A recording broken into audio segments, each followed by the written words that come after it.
Hello, I'm Doug Muzzio. This is City Talk. She's covered Big Ten football and basketball. She's worked with Ted Koppel. She served as special assistant to President Clinton and as his senior speechwriter wrote Clinton's best speech. She served as U.S. ambassador to Belize and as an ambassador for life. Sits on the editorial board of the New York Times, and she's called, quote, the most influential and least known New York City power broker of all. We'll do something about that.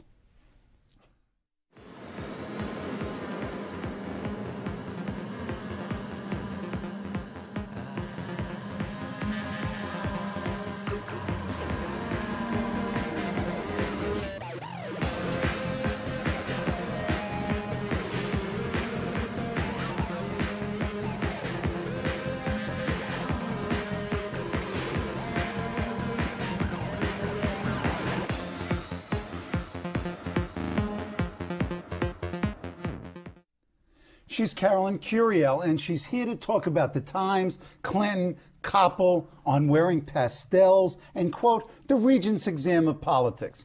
Welcome, Carolyn. Thank you. That's such a build-up. I think I'll just quit while I'm ahead. No, you can't move. Let's start with the piece that you wrote on last Friday of buried truths, undocumented laborers, and a grandfather I never knew. I mean, I read the Times. Every once in a while I get angry. But this goosebumps. Well, see, you broke the Barbara Walters rule, which is you're supposed to bring that up later in the show and make me cry. Oh, okay, I'm sorry. Actually, it's, in all seriousness, a very heartfelt piece for my family. My grandfather came up through El Paso from the state of Michoacan in Mexico. You're a Mexican-American. That's right. Both sides. He came over at a time when you basically were able to cross this little land bridge and you were in the United States. And there was a real need for these laborers who would come over and do backbreaking work. And so he helped to build the railroad through Kansas, and they lived in a boxcar, the entire family, once he was able to bring the family up from Mexico. And boxcar permanent, this was their residence. That was their residence, was a boxcar, which, you know, they put furniture in and they made it home. And this is where? And it was first in Council Grove, Kansas, and then in Salina, Kansas. Wow. And if you go to Kansas, I mean, it's one of the things that most people don't understand about Kansas. What's the matter with Kansas? Well, it's heavily Hispanic, for one thing. Hispanics tend to be a bit conservative, for another thing. In a lot of ways, there's socially liberal on some things, very conservative on other things. Families stay together. And one of the things that touched me when I watched this movie that Tommy Lee Jones had done, The Three Burials of Melquiades Estrada, was the separation from family that this man had. And at the end, I don't want to ruin the movie for anybody out there who might want to see it, and I really recommend the movie highly. It's about a man who's been ripped up from everything that he knows and is befriended by this rancher. And in the process of tending his goats one day, is shot dead by a border agent who makes a mistake. Everybody makes mistakes. The difference is, if you're the victim of a mistake and you're an immigrant, especially if you're an undocumented immigrant, the outcome is very different than what it would be for an American. And I could not stop thinking about my grandfather during this movie. And the long and the short of my grandfather is that this man who helped the family through so much, who went through hell to get his family up here in the States, and then, you know, to see them grow up and be educated and all of that, could not get a doctor when my mother was born, and so he delivered her himself. And then when he became ill and had to go to a doctor, he was killed by the surgeons who did a very poor job on him. And one of the lines that struck me is, Mr. Jones's movie is a dark, poetic plea to value people who have too often come to regard it as faceless and disposable. Pretty damning indictment of us. We should look at how these people are being treated, and that's not a derogatory these people, those people, as people who like to deal with semantics like to play word games. I don't play word games on this topic, or on very little at all. But if you look at what's happening on Long Island, I mean, houses set afire, people stabbed, beaten within an inch of life. These young men came here to earn money to send back home, to make life livable for a family that they would rather be with. It's horrible for them. You know, the whole idea of, oh, they're taking our jobs away. You tell me what American would want to do those jobs. They're usually horrible, backbreaking, health risk jobs. I mean, they're terrible. My grandfather lifted railway ties. I mean, to think of how much those must have weighed. He could not have been any taller than 5'6", 5'7" at most. He was a short man, but he was all muscle from lifting those things. He probably had just a hernia. Maybe he had an ulcer as well, I don't know. But, you know, it certainly wasn't life-threatening. He was in good health. Okay. So you are a kid growing up in Hammond, Indiana, which you described as a Democratic stronghold in the reddest of red states, Mexican-American. Mm-hmm. What was it like growing up, and how do you get out? Or where do you go from there? Getting out is a really harsh term. Because, that's why I rephrased it. Well, my family is still there. My dog is still there. Uh-oh. You abandoned your dog? I didn't quite abandon her. She's a Belizean dog. I got her when I was U.S. ambassador to Belize. And we'll talk about that. And she showed up one day in the back of a station wagon, and I adopted her. Beautiful animal, and she's very happy with my family. She could not be happier, which makes me very jealous that her affection has been directed elsewhere. But my family's still there. My mom and dad, thank God, are still alive and in good health. My mother turns 83 next month. Hammond, Indiana is an interesting place. The steel mills are next door. It's basically a bedroom community for the steel mills, and now more commuter place for people who work in Chicago. The South Shore Railroad runs through there. I mean, it was gray skies all the time, what you might imagine of a steel mill town. I was a sickly kid. I did not get out much at all. Severe asthma. So the idea was to survive, first of all. And I read a lot of books. And if that separated me from the herd, I think that is what made the difference. Mm-hmm. And so I dreamed of other horizons, but I'm still very much a homebody. I go home a lot to see my folks and to see my family and my dog. And then you turned to sports. And when you went to Purdue, you were the editor of the sport newspaper, TV station, radio station, covered Big Ten for the UPI.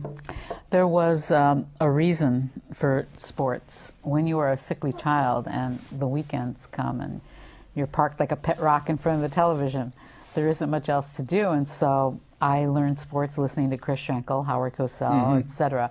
And absolutely loved football. Loved it. Could not get enough of football. And then understood, after I'd done sports for a while as a reporter-editor, that you should not do something you really enjoy in your free time for a living. Right. Right. Okay. So you go from Purdue and you end up at ABC? Is that the next step? Not directly. Not directly. You worked at the Times in the... I did work at the Times in the past. My first job in journalism was with United Press International. Right. And I mean, I did not know the first thing about finding a job, and so I substitute taught and pounded sidewalks, and walked into UPI, and they said, well, we need somebody who knows news and sports. And I said, hey. This is me. And so what I didn't realize is that it was round-the-clock sports, and the late-night job, which is what I had, doing night sports, was covering everything, every single sport. You would have a season that included hockey, baseball, basketball, golf. I mean, you name the sport, and I had to do the snap scores, the updates, everything. It was constant. It was unrelenting. Okay. And so that was the first job in journalism, and it was a baptism by fire. And I talked my way into heading a division, the Caribbean division, living in Puerto Rico for... nice. Yeah. Nice. How do you get to the major media? UPI was going belly up. Mm-hmm. I mean, it's been doing this death row for a long time, and I'm not quite sure who owns it now, but it wasn't feeling real secure, and so I came to the mainland, as Puertorriqueños call it, and just started sending out the resume every single which way, and got several interesting bites, but the most interesting was the most risky part-time, actually a temporary job with ABC News in Washington, D.C., and my hero of all heroes was Ted Koppel, and I had no inkling I might ever work with him. It was a large bureau, but as luck would have it, his writer got sick and I was assigned to work for him, and we got along very well. And you go from ABC to the Washington Post, just for and a couple then the years, New York Times, and then the New York Times, and then Bill Clinton. Not exactly. I went back to Ted for a year. I did the '92 campaign with Ted Koppel. And exciting. Yeah. Is that where you meet Clinton? No, I actually met him at the Times. He showed up in November of '91, and my boss at the time on the Week in Review said, you know, this guy, this governor of Arkansas, is coming up to meet with the editorial board. Might turn out to be someone. You want to go check it out? And so the way it works now, of course, I'm on the editorial board. I know how this works. You have this long conference table, and the editorial board members line up on one side. They basically surround the person that they're interviewing, and the person being interviewed sits in the center of the table on the long end with his back to the window. And so there were all of these people along this side of the table. Clinton was alone on that side. I walk in, there were tables off to the side, chairs off to the side, and I thought, well, I'll just sit off to the side. I'm interrupting this meeting. I've arrived late. And I'm just about ready to park myself, and I hear, come sit by me. Nobody's sitting by me. Ooh, no. And the editorial board members look at me like, who is this woman? And I thought, well, this is interesting. Let me see. So I went and I sat next to him, and I must have driven him crazy because he's sitting right here next to me. And I'm checking him out like this, like, what is this guy? And I see he is just charming this board with stories about his favorite New Yorker cartoons. He is well schooled on Middle East policy and what the Times policy has been on that subject. You name the subject, and this man could answer the question. And it was very early on. At that time, there was still speculation that Mario Cuomo might run. And the plane was at the airport in Albany. And by the time he left, and I remember as I was walking out of the room, I believe it was George Stephanopoulos. It couldn't have been anybody else who stopped me and said, "What is your name?" And I told him, and I'm sure it flew right out of his head. And I did not meet up with him again until the end of the campaign, when I met them all very briefly. We did a show in Detroit. Nightline did a town hall meeting, and Bill Clinton was there with his staff, his campaign plane, and I'm sorry, not his campaign plane. He was already president at that point, and I had already been hired to start, and so I knew I would be starting the following week, and that was actually the next time I saw them. And my hiring, I skipped a beat there, a step. My hiring was peculiar because I had a contract with Ted Koppel 3 years, and I intended to honor that contract. I love Ted Koppel. And through a circuitous route that started at the Washington Post, when I mentioned to somebody I thought it'd be a kick to be a White House speechwriter, I get this call out of the blue after Clinton won the election saying, would you be interested in trying out for a speechwriting job? We have 1,000 resumes, but we want to choose people. And so I offered up a draft speech thinking nothing would come of it, and I didn't even tell Ted about it. And then they invited me to come by to the White House and have lunch. And I ran smack into Ted Koppel at the door. As you're going in? As I was going into the White House. And we did one of these, what are you doing here, what are you doing here? And that was the first week of the Clinton White House, Gays in the Military. Yes. That's why Ted was there. He was going to be doing interviews. So I held up Ted from doing his interviews because they were interviewing me. And when I walked out, they told Ted, we want to hire your writer. And he said, she's really, really good. Great. Now, I'm sure you've got White House stories that would make you a tell-all memoir, a bestseller. talk about sort of the competition, the jealousies, the backstabbing. Just give us a flavor of what was it like for you to work in the White House? First, a general overview of the White House, and I actually visited the Bush 1 White House on election night, the election that he lost, because a good friend of mine was working for Bush 1 and said, and, Nightline had been preempted that night for the returns, and said, would you like to come to the White House and watch the returns? And that was quite an experience. But, and I had no idea at that time that I would end up working for Clinton, but it was an amazing experience on a lot of levels. The White House, just by its very nature, draws the most ambitious people in the United States. Not all of them are elected, most of them are not. Most of them are appointed. So you have people who are greatly ambitious to do the right thing by the people of the United States and by certain constituencies in the United States. Name your constituency. And then you have a group of people who are just ambitious for themselves. They're like moths to the flame that just love being in the White House. They just love it. Can't get enough of it. And, we, like every other White House, every White House has had these two groups. We had a lot of those. And I presume I know which side of the table that you're sitting. Well, I don't want to bathe myself in purity here, but I will say this. There was a reason that I took on race relations for Bill Clinton.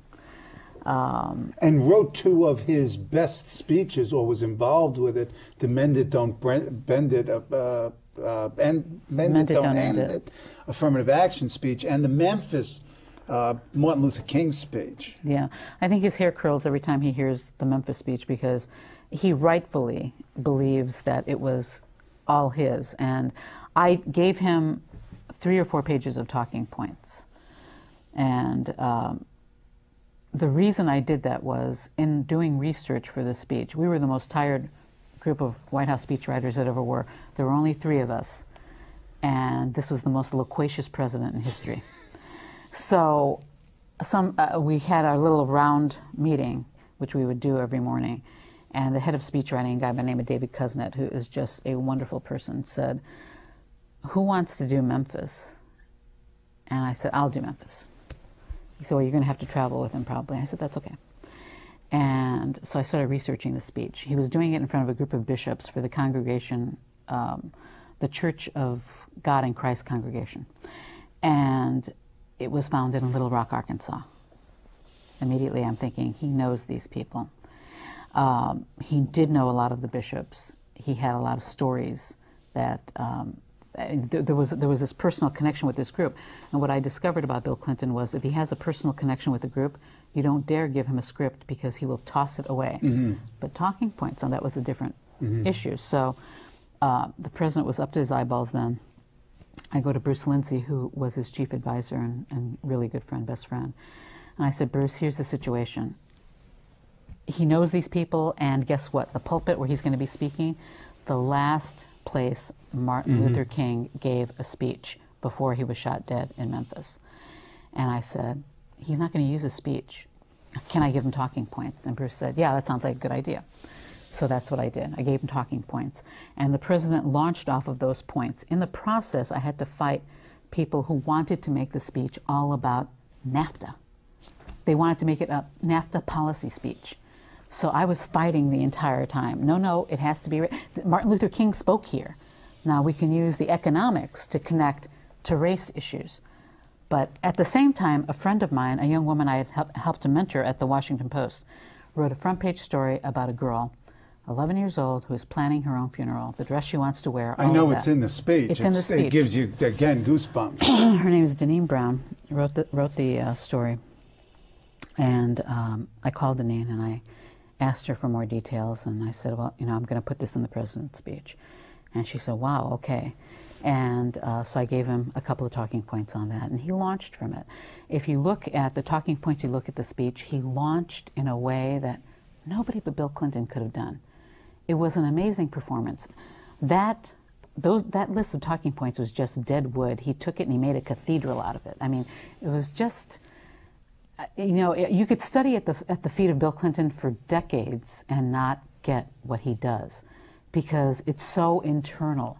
There's some kind of an amazing heart, soul, and engine in there, and just enormous brain power that makes him percolate the way that he does. Don't you feel like slapping him for what he did in the presidency, and in a sense, no? You know what? I would prefer not to talk about people's private lives. Okay. Nobody has a pure private life. You know, well, maybe, you know, the Pope does, but, you know, I mean, we can't let that get in the way of why a person is elected to lead the country. It's not because he or she is sexy. It's not because he or she will be celibate like a monk. It's because this person offers qualities of leadership and judgment on public policy. I agree. That we want. But you still don't feel like slapping him? Oh, no, no, no. There's no disappointment there? Missed opportunity? Why would I be disappointed, and in fact most people were not, that he was exactly as he was before he came to the White House? Okay, reasonable. Talk about the internal White House. What was going on? You've talked to me privately about the blondes. What are you talking about here? You're laughing. I am laughing because this was a dear, dear group of women, just delightful, intelligent, charming women, most of whom had accompanied their husbands to Washington to serve in the Clinton administration, and for some reason they kind of adopted me. And they were all blonde. Just to a person, they were all blonde. A couple of them actually served in the administration, but most were wives of administration officials. And they were constantly helping me to communicate through a back door to the president, right, basically. And there's this very funny picture of the president in the Oval Office celebrating his birthday, cards and little, gifts and whatnot. And the entire room is filled with blondes, but for two people, Betty Curry and myself. We're the only two in there who are not blondes. And it was, there was nothing like ooh about it. It was just, these women adored him. He adored them. He loved their husbands. He was part of their family. What about the Mend It, Don't End It speech on affirmative action? How did that develop, and what was your role in that speech? There were many in the White House who did not want that speech done. And there were many, there were several, a couple actually, who wanted to rush it out, who were saying ridiculous things like, oh, Bill Bradley's going to be giving a speech on this. And my feeling was always, it's not a subject until the president talks about it. And the president needs to talk about it in a reasoned way, in a way that will connect with the American people.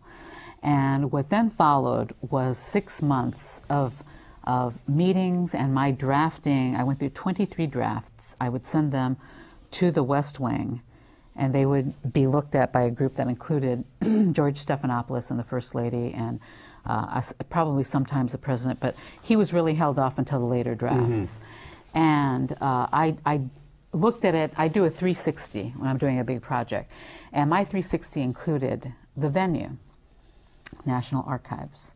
I knew from doing a previous first-person piece for the president for Parade magazine that he had been to the National Archives when he was a young man and had come for Boys Nation to the nation's capital. And have you been to the archives? Yes. Oh, it's just... I know. It's breathtaking. And I'm a political scientist, too. So, I mean, I'm there. To see these documents. I know. And you think, yeah, I know. Upon these ideas was this great nation founded. Right. And so, so I thought, okay, we're going to build it around those documents. But more than that, we're going to build it around the jewel box that they are in, basically. So I called the archives and I said, describe to me how you protect these. How thick are the walls? How thick are the doors? And that's how it took off from there. You know, the deeper chambers of our heart, the crown jewels of America, all of those references refer to our rights, these ideas, the Bill of Rights, the Constitution, Declaration of Independence, all crown jewels for the United States, and that's why we protect them the way that we do. I mean, it's beautifully evocative imagery, and that's seen in throughout the speeches, and as we'll see in a subsequent show, your New York Times pieces. Talk to me briefly at the end of this segment here about American political rhetoric. What is the state of American political rhetoric? Sad, just sad. Just sad. To quote Ross Perot, that's just sad. What? Why? What's missing? Who's missing it? Oversaturation. A sort of value in this anti-intellectualism, a dismissive approach to deeper thoughts, a failing in basic communication skills among people who are supposed to be our leaders. I mean, basic communication skills. These are people you would have a tough time having dinner with. Is it the lack of skills, or is it lack of the conceptual apparatus that you would communicate with these skills? We have a national case of ADD. Okay. No offense to the people who actually have ADD, but we do. We're scattershot in all of our thoughts. We slap on the headphones and we're listening to music. We watch, a snippet of a TV show. We don't finish an entire article because we just don't think we have the time. The cell phone is going off. We're text messaging. We're instant messaging. We're going into Hotmail. We're not reflecting in the way that we should. We're not looking beyond this moment. We're not looking at what happens the next moment, the next moment, and the next moment. If we had, I guarantee you, George W. Bush would not be in the White House.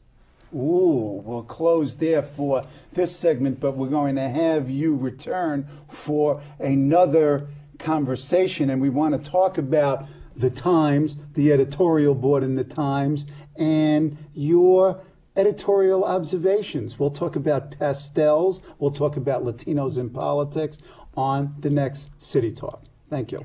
Thank you, Doug.